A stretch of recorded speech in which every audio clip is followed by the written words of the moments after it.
I have been one of the biggest critics of Tesla's Autopilot software for years, but even I call BS on this article, this review that came out in the Consumer Reports this week. I will go through a few quotes that I'm just almost angry about, and I think they've really mischaracterized, you know what I mean. It's not the day where I'm going to be able to pronounce words, so I'm going to use short ones today, like BS, because it's an abbreviation.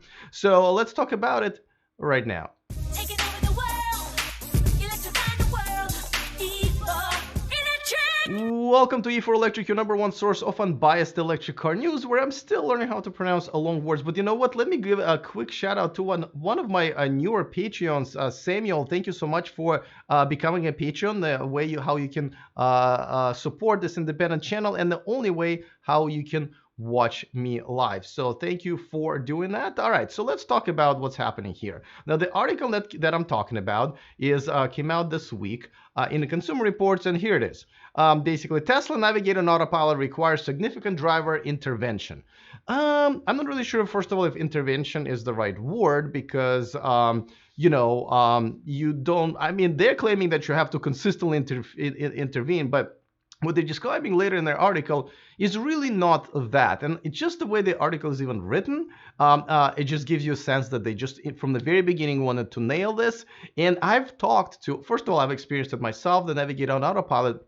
But I also talked to quite a few people who absolutely love this feature and have been using it for a while, and they've confirmed like literally the opposite of they've been experiencing. And I have to say, I'm experiencing the opposite not only by using the Navigator and Autopilot in other cars, but also my own Autopilot 1.0 that I had now for many years. Even that one is definitely not designed the way they describe. Now, just so you know, Navigator and Autopilot is a new feature that they rolled out where essentially, and it's mainly for freeways, all right? But once you get on the freeway, the car will be able to and enter in destination. You have to enter the destination on the map, so the navigation system knows where to go.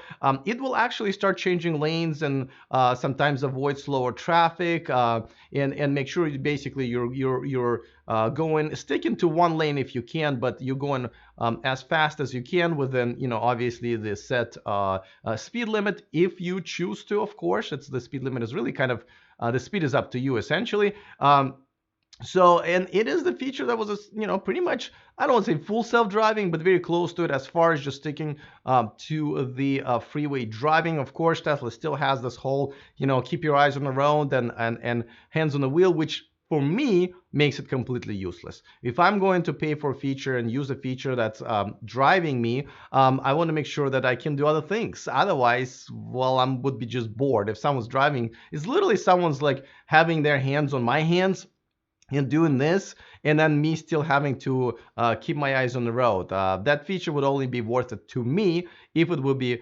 something where I can save my time and do something else, maybe catch up on my emails, maybe read a book, whatever. But I'm just saying right now it's not for me. So that's pretty much the gist of it. Let's go into some of the quotes that Consumer Reports had, and I'm just literally going to quote to you what they said and why I think it's just, well, BS. Before that, of course, I want to remind you that this video and this channel is sponsored by Byte, and check out their all-electric SUV called M-Byte, coming to the US and Europe next year, starting at only $45,000 before the incentives. And look how fast you can reserve one, mainly because there is no payment page. It costs $0. So join me and 50,000 other people who've already done so. Go to the description of this video to reserve your Byte today. Okay, so let's get to the first quote here. And again, big critic here, okay? And even, okay, let's just get to it. All right.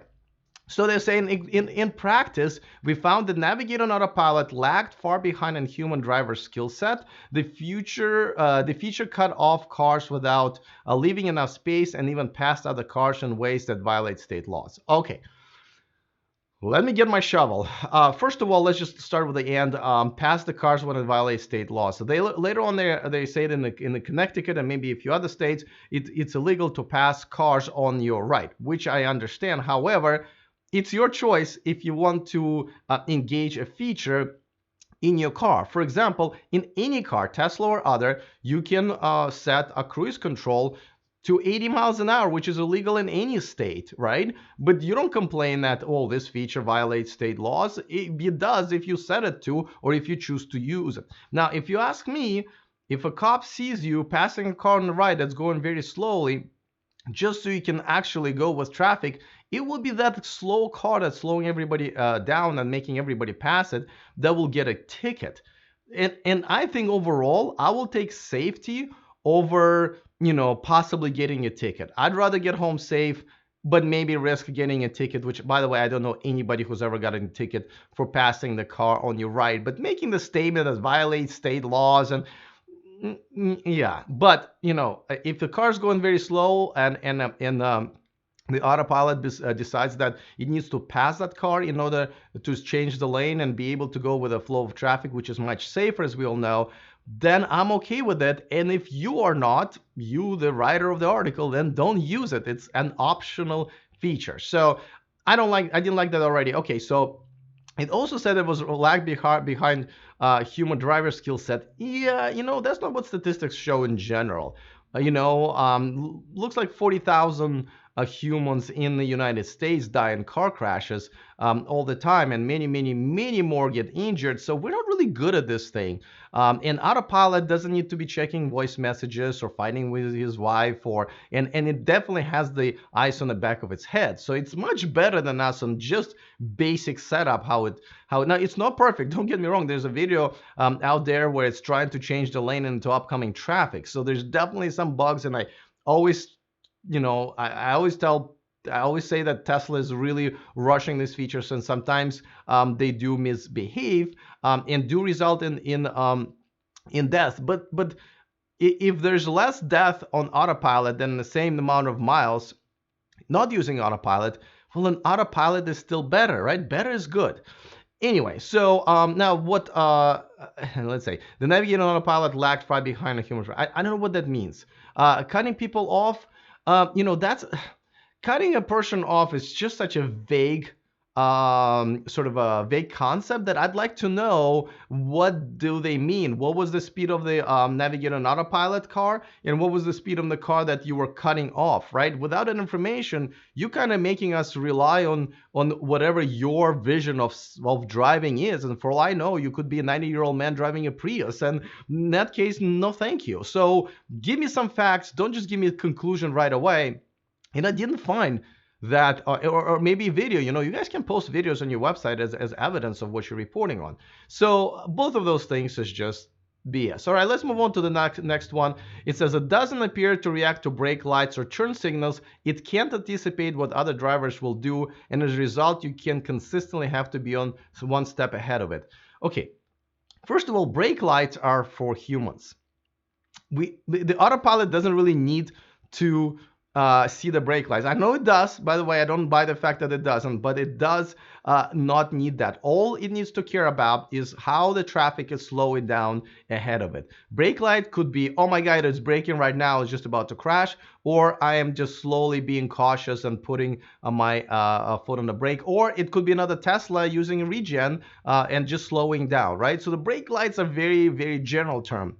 However, this autopilot and all the sensors can actually figure out how the cars are slowing down ahead of it, and actually not just the car ahead of it, but a few cars ahead of that car. So that's what we really need. As far as turn signals, we've seen many examples that Autopilot does see that, but once again, that doesn't always mean everything. It's a lot of times they calculate other things as far as figuring out what the intent is. But my experience is that it does, and by videos that I've seen online, that it definitely does see the turn signals.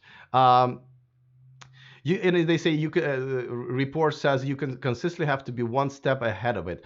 I just don't understand what that means in this case. One step of it. They keep jumping to the conclusions, but they're not really describing the situation, how they came to these conclusions. So again, it is just so vague, and it just jumps right in there that I mean, that's why I call it BS. I want to see some evidence, videos, or some description of what's happening. The last quote is this. I mean, the last quote that I wanted to bring up. The entire article is just raised my blood pressure. It's unbelievable that I'm not even passing out right now talking about it. The first time a driver disables lane change confirmation, a warning message pops up that reads, in part, this does not make your vehicle autonomous. However, this pop-up does not appear again when the system is in use. I'm sorry, what? How many times do you need to be told that this is not making a car autonomous? I mean, it's in the manual, it's in all instructions they're telling you, and now it's in front of your face. And after all that, you need that sign to be held, above your head. I just don't understand this mentality. This is why, I rarely call things BS, but this is just a great first grade BS, because you don't need it. You need to communicate to the user one time, and then it's up to the user if he or she wants to retain it in her or his memory. If they don't, it's on them. Everybody is an adult here. You're relying so much, you're giving so much responsibilities to the autopilot and none to the driver. But again, let me remind you that this whole thing, this autopilot, Tesla said over and over and over again, and this is why I'm not a customer, is because you have to keep your eyes on the road and hands on the wheel. It's supposed to assist you. And by the way, out of everything that I've seen, out of what I've seen, even out of my Autopilot 1.0 that I've been using for years, and talking to people who've been using Navigator and Autopilot, if anything, the number one complaint from the users is that the system is too cautious. I mean, how many times I tried to have put my signal on, and it's before you didn't need the confirmations, and the car wouldn't switch lanes because the car in the next lane was approaching too fast. At least that's what the car thought. I thought it was just fine. So I don't know what car they drove, but it definitely wasn't any of the cars that I've tried myself or for other people do and seen some videos of. So what they're reporting is literally the opposite of what these cars do. To me, they're way too cautious, way too slow to do anything, and that's why I'm not a big fan of Autopilot. But these guys are saying how this car is just, sporadically changes lanes, cuts people off, passes people on the right. I'm sorry, but can we see a video? Can we see a video of that at the very least? Because none of it is true from what I've experienced, for what I've seen from this technology over the years. Let me know in the comment section, by the way. You guys feel free to prove me wrong, and don't get me wrong, it does make mistakes, and some of these mistakes are absolutely unacceptable to release out there in a while by Tesla. So don't get me wrong, I'm still very critical of what they've been doing, but at the same time, you can't just put up an article like that that's just simply not true.